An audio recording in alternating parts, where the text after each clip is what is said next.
Users of Reddit, what was the fastest way you've seen someone ruin their life? Story 1. When I worked as an instructor for a drinking driver program, I met a 17-year-old boy who had been referred by the court. His offense was classified as minor in possession of alcohol, which meant he only had to attend 3 one-hour counseling sessions instead of the full 14-week drunk driving course. The goal of these sessions was to help him understand the risks associated with alcohol. Unfortunately, he was dismissive throughout, clearly believing he had nothing to learn. He completed the sessions but showed no signs of reflection or change. Just a few weeks later, on his 18th birthday, he celebrated by drinking and then got behind the wheel of his car. He sped down a rural road at around 70 miles per hour before crashing into a tree. He died on the scene. It was a tragic and preventable end to a young life. What struck me most was how close he had come to avoiding that fate. If he had only taken the sessions seriously, or if the court had treated the case with more gravity, perhaps he would have been more cautious that night. Instead, a life was lost before it even had a chance to begin. Story 2. During a shift bartending, I witnessed a woman unravel her life in a single night. She was out with a group of friends, drinking heavily, when they started encouraging her to live a little and kiss a guy in their group. After an hour of peer pressure and glancing his way, she gave in and kissed him. One of her friends recorded the moment and posted it on Snapchat. At the time, I didn't know much about her, but the consequences became clear shortly after. A week later, she returned to the bar with 2 of the same friends, looking visibly distressed. While they were ordering drinks, I overheard them talking. Apparently, the woman was married, and her husband had seen the Snapchat video. When she returned home, she found he had packed his things, left a note, and later mailed her divorce papers. That one impulsive decision, fueled by alcohol and group pressure, destroyed her marriage almost instantly. I felt sympathy, but as a bartender, I've seen countless stories like this unfold right in front of me. It's a powerful reminder that one small lapse in judgment can unravel years of trust and stability in a matter of seconds. Story 3.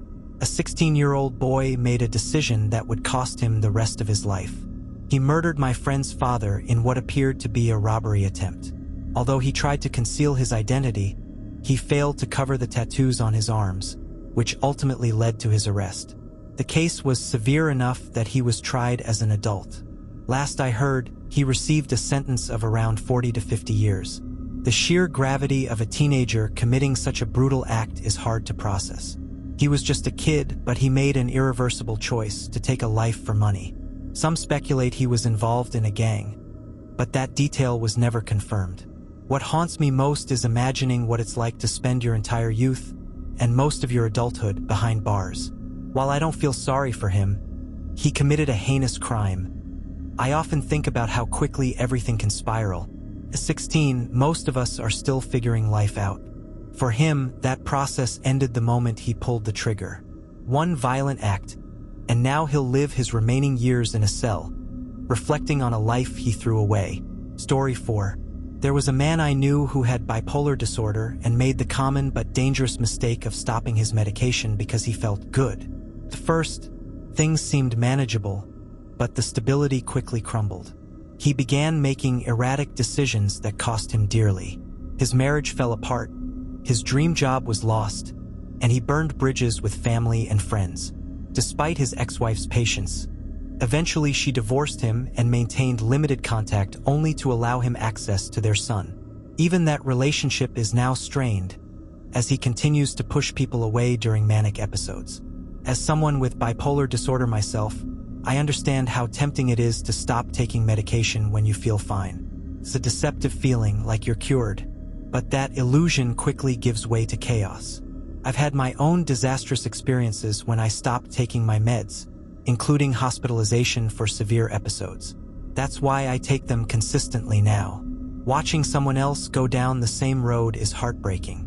Mental illness can be managed, but ignoring it or denying treatment often leads to self-destruction. His story is a cautionary tale. Feeling good is not the same as being well, and ignoring that can ruin your life.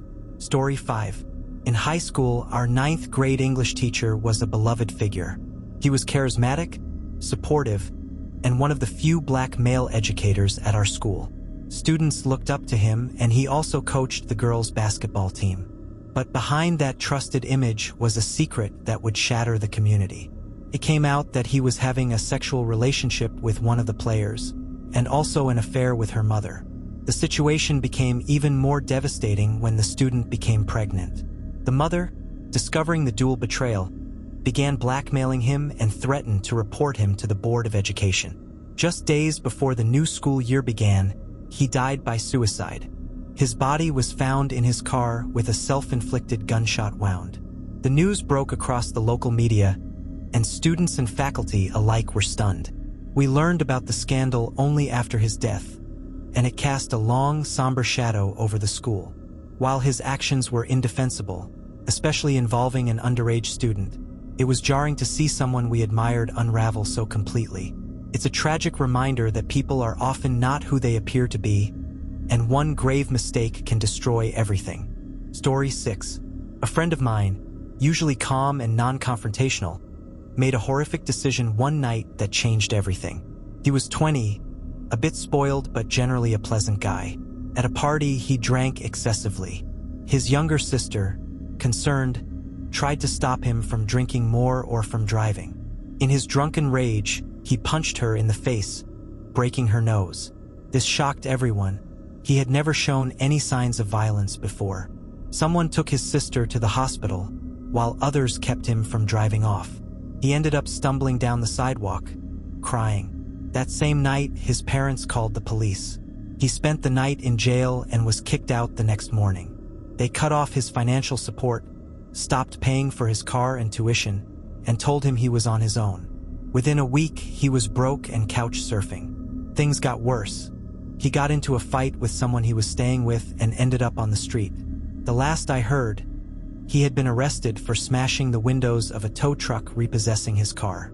One night, one punch, and the comfortable life he knew was gone forever. Story 7. There was a guy I knew in school. Not a close friend, but someone I hung out with occasionally. One day, he made a decision so disturbing that it shocked everyone who knew him. He exposed himself and began masturbating in front of a group of young children, reportedly between 5 and 6 years old. He was arrested, charged, and sent to prison. The damage didn't stop with him. His mother, who worked with children, lost her job due to the scandal. The family was forced to move away to avoid the backlash. It was horrifying to hear about, especially because no one saw it coming. He didn't seem like someone capable of something so vile.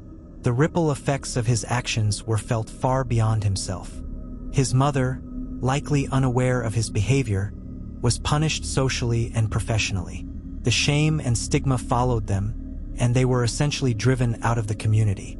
His life was ruined by one twisted act, but he also ruined his family's life in the process. It's a stark reminder of how a single moment of depravity can destroy not only your own future but also devastate the people closest to you.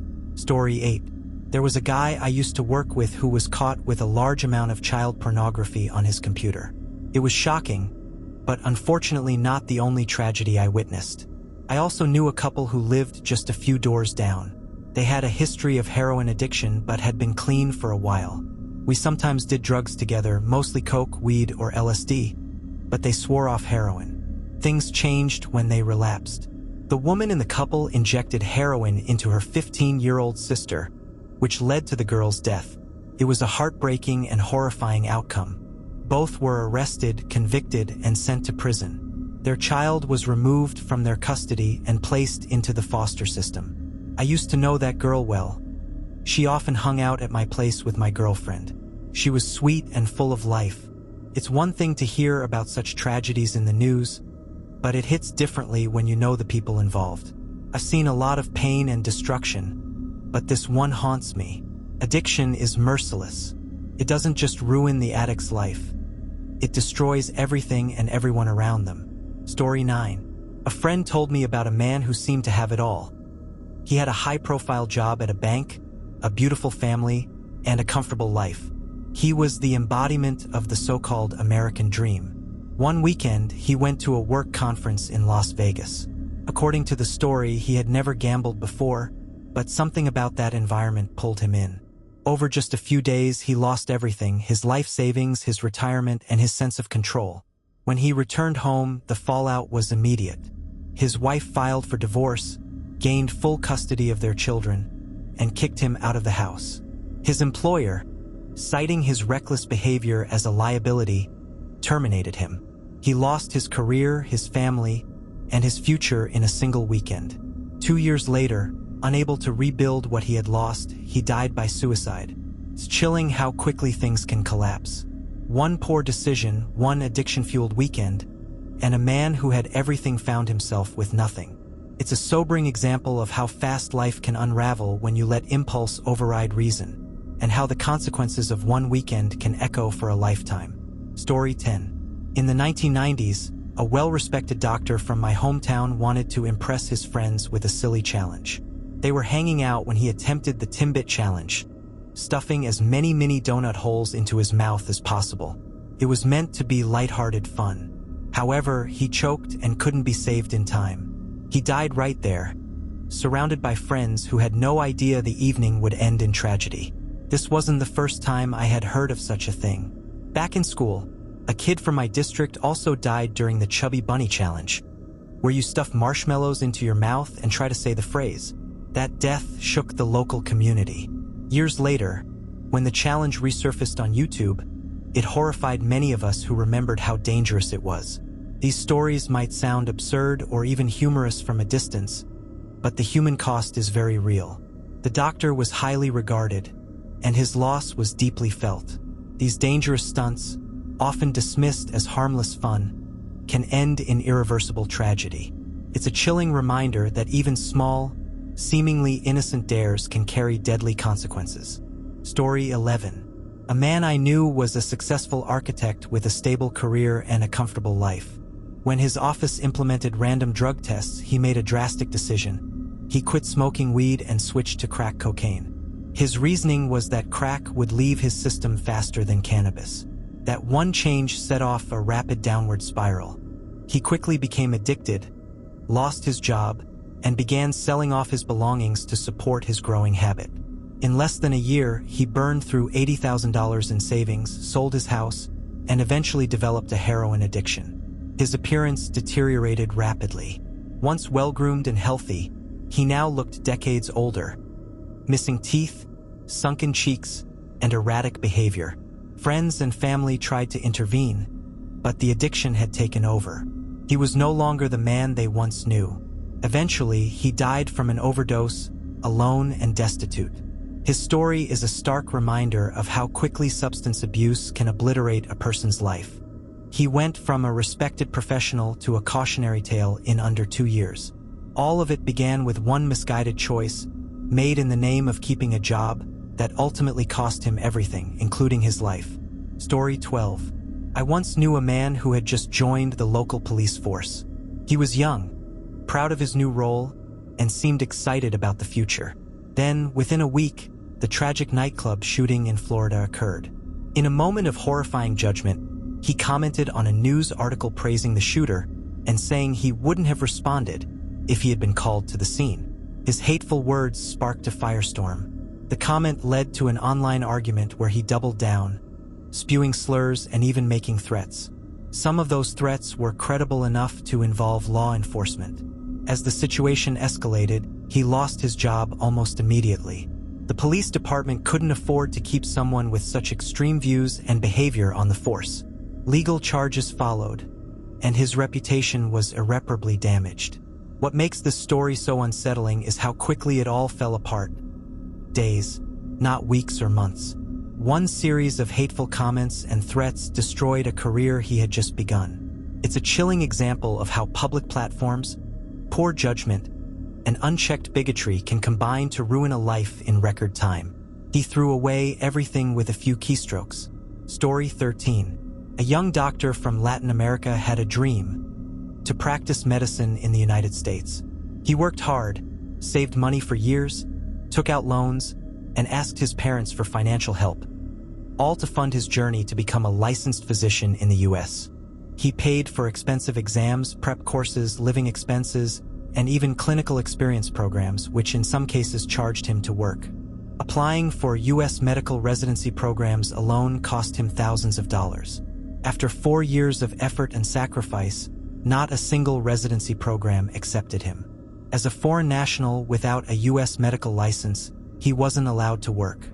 He returned home in early 2020, financially broken and emotionally defeated. Then the pandemic hit. During lockdown, his parents passed away from COVID-19, and he sank into depression. Jobless and burdened with debt, he eventually ended up homeless. I heard he contemplated suicide but didn't go through with it. Last I heard, he was doing a little better, but the dream that once motivated him had turned into a nightmare. His story shows how even the pursuit of something noble can break a person if the system is too rigid and unforgiving. Story 14. At a school I once worked at, a male teacher reported a female coworker for inappropriate behavior. She had been harassing him, pinching him, massaging his shoulders, and making unwanted advances. When he finally reported her, she retaliated by falsely accusing him of molesting her in a stairwell. Despite a lack of evidence, the school district immediately terminated him. The accusation alone was enough to blacklist him from further employment in education. Eventually, she admitted she had lied, but by then the damage was irreversible. His record showed a termination due to misconduct, and no school would touch his resume. He had just finished paying off the loans for his teaching degree and had only begun his career. Without the means to clear his name formally or find work in his field, he couldn't sustain himself financially or emotionally. He spiraled into depression and ultimately took his own life. The story made the local newspaper, but it never received the attention it deserved. It was a tragic example of how false accusations, especially in sensitive professions, can destroy innocent lives. Justice came too late for him. His only crime was trusting a system that failed him in the most critical moment. Story 15. My cousin ruined his life in a matter of weeks by falling for a manipulative woman he met online. First, everything seemed exciting and new, but within a week she was already causing problems. She tried to cheat on him with a friend of a friend, and when we all warned him, he refused to believe it. He continued the relationship in secret, even as she became increasingly toxic. Eventually, he came to our house crying, saying she had screamed obscenities at him and hurled all kinds of verbal abuse. He said he was leaving her. He didn't. Instead, things got worse. She began harassing our family and made false claims to authorities about several relatives. Some of those claims were actually taken seriously and caused legal stress, even though they were proven to be lies. Now, my cousin is completely isolated.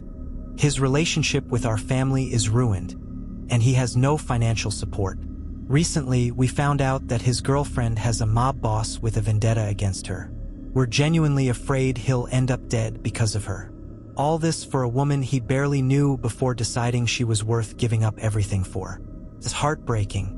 Story 16. When I was 18, a bunch of my friends moved into a shared house to escape their parents and gain some freedom. First, it was a dream. Parties every weekend, no curfews, and a sense of independence we had never experienced before. But things escalated quickly. Drug dealers began hanging around regularly, and the house became a hub for substance abuse. These kids, once full of joy and potential, started stealing, fighting, and even selling themselves to feed their addictions. I watched their personalities change as their priorities shifted entirely toward getting high. Eventually, some of them began dealing drugs themselves. The final straw for me came when I saw someone get curb stomped in the front yard. That was my wake-up call. I packed my things and left, never looking back. Years later, I sometimes run into a few of them. They look worn down and lifeless, shadows of who they once were. I don't know what happened to most of them, and honestly, I'm not sure I want to. Seeing firsthand how hard drugs can erode someone's values and future was enough. I think about them often and hope they found a way out, but I fear most didn't. Story 17. In 1997, my Uncle Terry did something that shocked our entire family. He beat 2 police officers nearly to death. At first, it seemed like a monstrous act. He was arrested, convicted, and sentenced to 35 years in prison, where he eventually died from stomach cancer in 2017. It wasn't until later that we learned the full story. According to Terry, and later confirmed by his daughter, he had walked in on those two cops sexually abusing his 7-year-old child. Terry didn't call for help. He acted on instinct and rage. He locked the door and attacked them. They radioed for backup, and 3 officers eventually subdued him. By then, the damage had been done. The cops were celebrated in the media as heroes, and Terry was vilified. His daughter, now an adult, maintains that her father was telling the truth. The family had to move out of state to avoid further harassment by local law enforcement. Terry's life was ruined, and so was his family's. Yet, to him, it was worth it to protect his daughter. His story is a painful example of how justice and truth don't always align, and how sometimes doing what feels right comes at an unbearable cost. Story 18. In my hometown, a gas station attendant was murdered during a robbery. Several men were arrested and sent to prison for the crime. Years later, I began dating someone from my high school who would later become my husband. After we split up, I ran into a former classmate who was best friends with one of the men imprisoned for that robbery. He revealed something shocking. My ex-husband had been involved in the robbery and had even written a letter to the prosecution detailing his own role and that of another man who had gotten away. The letter included damning details, including how my ex had been the getaway driver. But it never went anywhere. His uncle was the local chief of police, and once the letter reached the department, it was quietly buried. The authorities refused to believe it or didn't want to. The men who actually pulled the trigger were punished, but others who were equally guilty walked free. Knowing that my ex played a part in someone's death and was shielded from justice is hard to swallow. It's a bitter reminder that corruption doesn't just bend the rules. It breaks lives and leaves victims without closure. Story 19. I knew a guy in high school who made a life-altering decision just one day after the Columbine shooting. He brought a gun to school, not to use, but to scare a bully who had been tormenting another student. His intention, however misguided, was to protect someone else. But the timing couldn't have been worse. Given the national climate, the school acted swiftly and severely. He was immediately expelled and faced further disciplinary and legal consequences. That one decision, bringing a weapon to school, set off a chain of events that derailed his entire future. He was only 16 at the time. Whether or not he intended harm didn't matter. The optics, especially in the wake of a national tragedy, were too dire to ignore. His life began to unravel quickly after that. He struggled to find a new school, fell into bad crowds, and eventually dropped out entirely. Though he may have had good intentions in his mind, the consequences were the same as if he hadn't. His story is a tragic lesson in timing, judgment, and how one poorly considered action, especially involving weapons, can close every door you might have had open to you before. Story 20. My best friend from 6th to 10th grade was one of the smartest and most determined people I knew. We both came from homes filled with instability, drugs, alcohol, and violence. We promised each other we'd break the cycle. She was incredibly bright and had plans for college. But everything changed when she started dating a much older family friend who was also a drug dealer. By 16, she was pregnant and dropped out of school. We drifted apart, but I kept in touch. The man she had the baby with later developed a rare blood disease and was removed from the kidney transplant list. He eventually died from an overdose when the child was still a toddler. Her life continued to fall apart. She had 2 more children with another man who abused her. Then, during a drug bust involving her family, she was arrested simply for being present. She now has a criminal record, no stable partner, and struggles to raise her children alone. Her life, once so full of potential, was shattered by one relationship. Watching her fall into the same patterns we swore we'd escape is one of the most heartbreaking things I've ever witnessed. Story 21. A childhood friend of mine completely derailed her life after getting pulled into a cult. She had always been a curious, spiritual person, but after losing her job and experiencing a breakup, she became vulnerable. She started attending meetings led by a local religious group with extreme beliefs. Within months, she cut ties with her family, quit her job, and broke up with her boyfriend, me. She gave everything she owned to the group, including her savings, and began evangelizing in the streets for donations. The cult had strict rules. Its leader claimed to speak directly to God and demanded total obedience. Members were told that any disobedience or contact with outsiders would condemn them to hell. She spiraled further, eventually getting addicted to opium and meth. Her mental health collapsed and she attempted suicide. She was eventually placed in a behavioral health facility for treatment. I learned the details through a mutual friend she was oddly still allowed to speak to. That friend told me she was a shell of who she used to be. Her mind, once quick and compassionate, had been dimmed by manipulation and addiction, all because she trusted the wrong people during a fragile time in her life. Story 22. While serving in the Marines, I witnessed a career and reputation collapse in mere minutes. Our company commander, a respected captain, was arrested in front of the entire unit. Military police arrived unannounced, placed him in handcuffs, and escorted him off the base. The whole company stood in stunned silence as the man we had once looked up to was taken away like a criminal. The reason? He was caught using government computers to view and distribute child pornography. It was a shocking betrayal not only of military standards but of trust. The arrest was swift, and the investigation revealed he hadn't been doing it for long. But even a short duration was enough to destroy everything he had worked for. His rank, his pension, his dignity, gone in an instant. The military doesn't handle such infractions lightly. He was dishonorably discharged and faced criminal prosecution. It was a sobering moment for all of us. It reminded me that no matter how high someone rises or how respected they seem, one horrific choice can erase years of service and honor.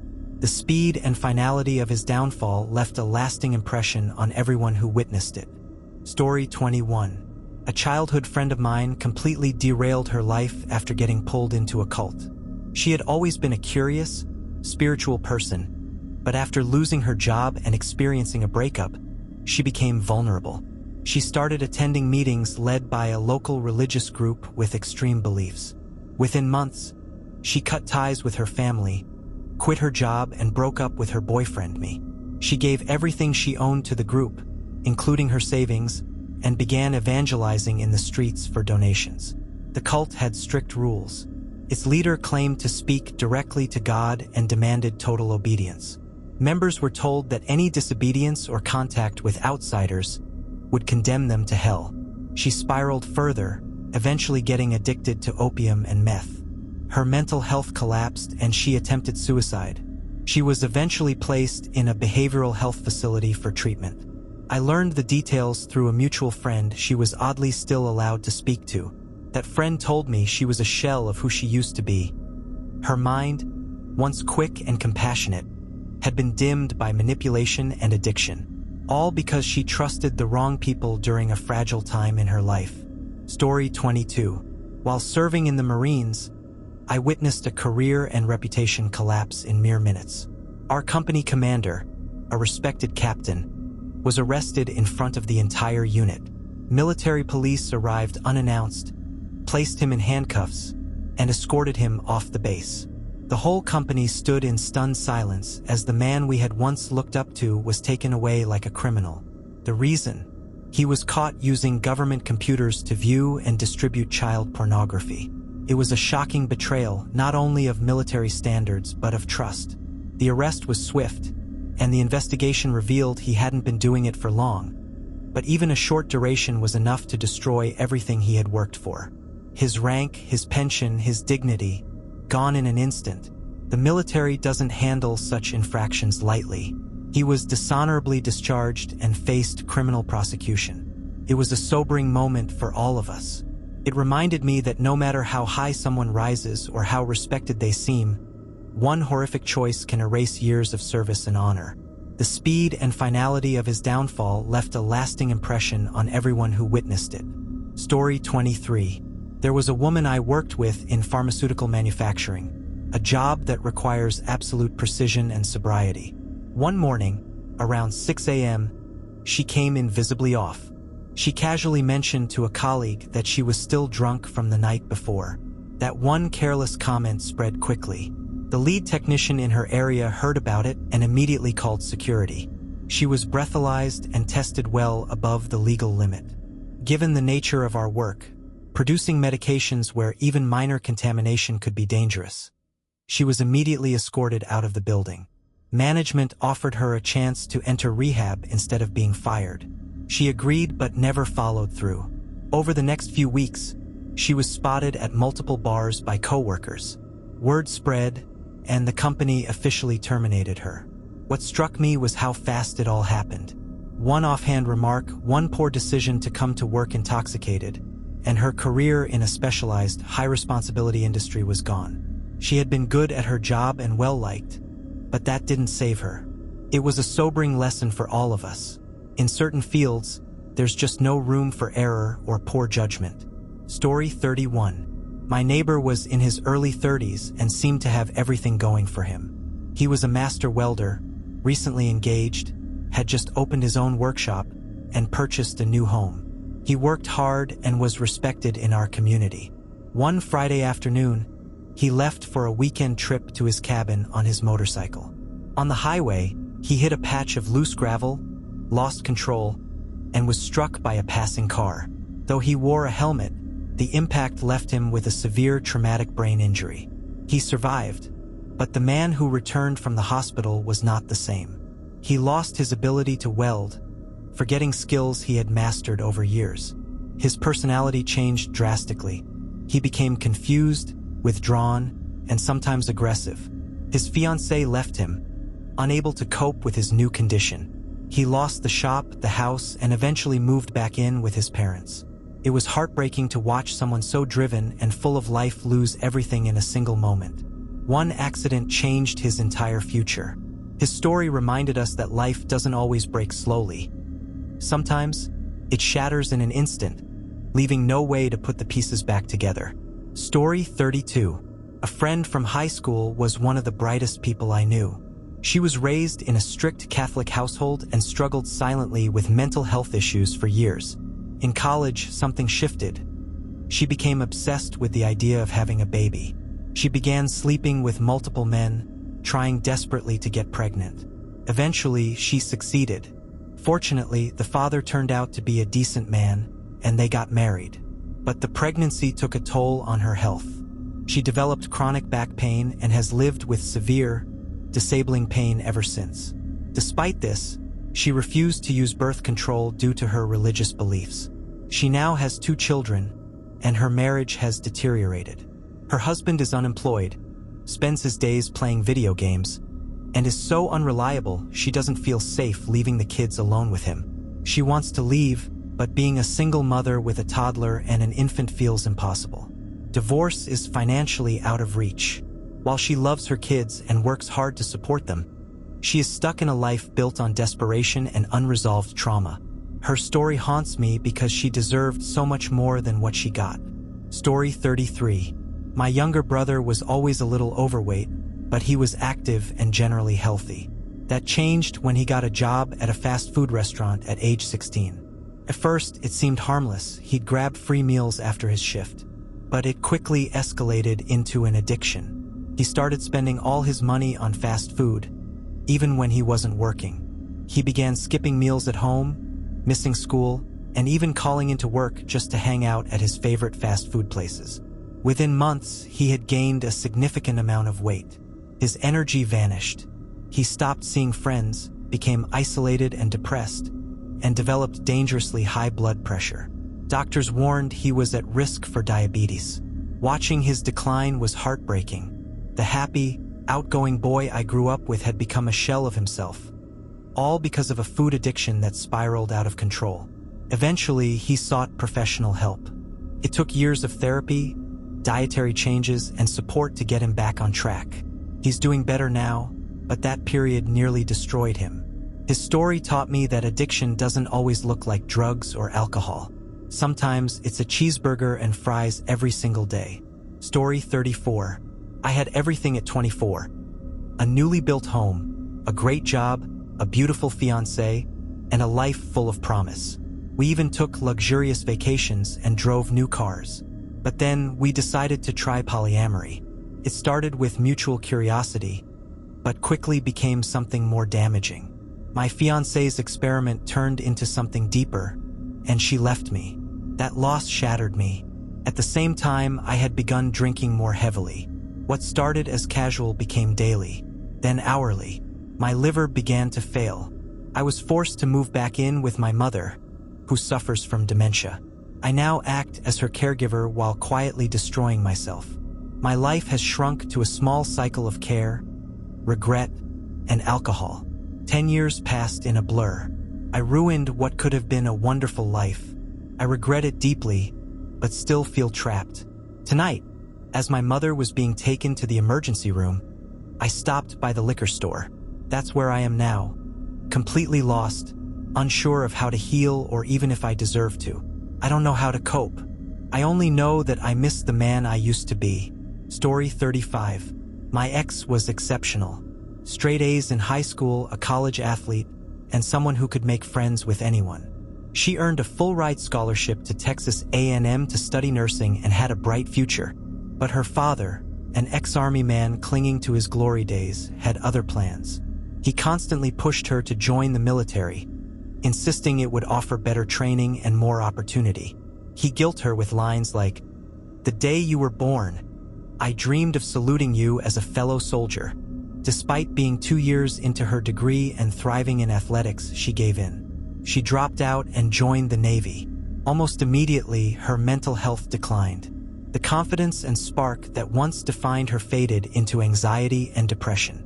The plan was to serve 4 years, then return to med school. But last I heard, she's still enlisted and doesn't believe she could survive the academic pressure anymore. Her father got the salute he wanted, but in doing so, he robbed her of the life she'd built for herself. It's not about being anti-military. It's about knowing what's right for you. She had it all, and she gave it up to fulfill someone else's dream. Story 36. The fastest way I've seen someone ruin their life? It was me, and it happened in less than a minute. I hung up on my dad. He called me one morning just chatting about the news. We ended up arguing politics, nothing important. I got frustrated and said, "I don't have time for this," then hung up. An hour later, my mom called. My dad had collapsed in the garage. Massive heart attack. He didn't make it. I ruined my peace of mind in that one impulsive decision. That call haunts me. I didn't say goodbye, didn't say I loved him. I said nothing kind, just a click. Now, every time I see his flannel shirt hanging in my closet, I remember how quickly a life and a relationship can end. One careless act, one missed chance. That's all it took. People think ruining your life takes years of bad choices. Sometimes it takes 10 seconds and a phone call you can never redo. Story 37. The fastest I've ever seen someone lose their childhood? It was me at 11. My mom's cancer came back, and while my dad worked 2 jobs to cover her treatments, I became her caregiver. I gave her meds, helped her bathe, and read to her when her pain made sleep impossible. One night, she looked at me and said, "I'm sorry you have to grow up so fast." That was the moment everything shifted. I wasn't a kid anymore. People talk about childhood ending slowly, school, responsibility, jobs. Mine ended in a hospital bed with my mother's hand in mine. She died 2 days later. I didn't cry at her funeral. I didn't know how. That's how fast it happened. One diagnosis, one role reversal, and suddenly my innocence was gone. I still carry that version of me, the boy who had to smile through grief. I became a nurse later, trying to give others what I couldn't give her. But the truth is, I lost something I'll never get back. The fastest way to lose your life? Watch someone you love fade away, and realize you're the one holding them up when you should have been playing outside. Story 38. The fastest way I've seen someone ruin their life? Me. Took 2 miles and one terrible decision. I was 19, celebrating a debate team win. I'd never been much of a drinker, but that night I got carried away. I insisted I was fine to drive. I meant to go straight home, just 2 miles. I hit another car. The driver died, a father of 3. I went from pre-law student to inmate in less than a week. 5 years behind bars. No more scholarships. No law school. No future. Every day, I wake up knowing that a man is dead because I thought I was invincible for 2 miles. I write to his family. They haven't written back. I don't expect them to. I wouldn't either. Now I work at a grocery store. I go to AA. I speak at schools, begging kids not to make the mistake I did. People think it takes years to throw away your future. Sometimes, it takes a single drive, a single drink, and a lie you tell yourself in the parking lot. I'll be fine. I wasn't. He wasn't. No one was. Story 39. The fastest way I've seen someone's life fall apart? It was mine in the span of a diagnosis. Malik and I had been together 6 years. We had plans, grad school, a dog, a quiet life. Then he got diagnosed with leukemia. We went from dreaming about the future to fighting for the present. I slept in hospital chairs, memorized his meds, and held his hand through every round of chemo. One night, he proposed from his hospital bed. I said yes, even though I knew we wouldn't get a wedding. 3 weeks later, he was gone. Just like that, I graduated alone, wearing his photo on my gown and a ring that doesn't sparkle but still means everything. The life I knew vanished with one test result. One moment, one sentence from a doctor. People tell me I'll love again. Maybe, but the truth is, sometimes life doesn't unravel slowly. Sometimes it snaps. I still talk to him when no one's around. I still wear his ring.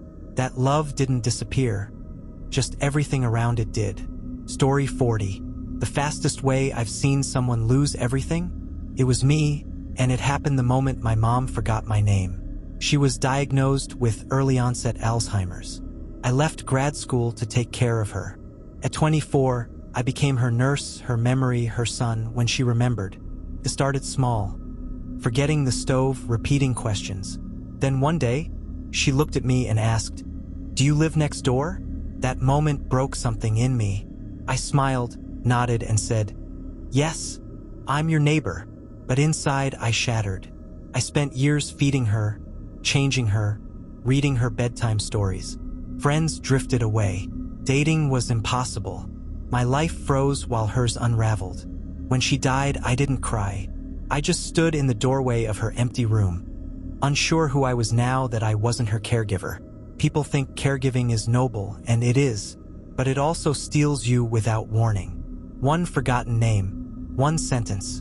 That's all it took for me to lose the person I loved and the life I'd planned. Now I'm 31, rebuilding.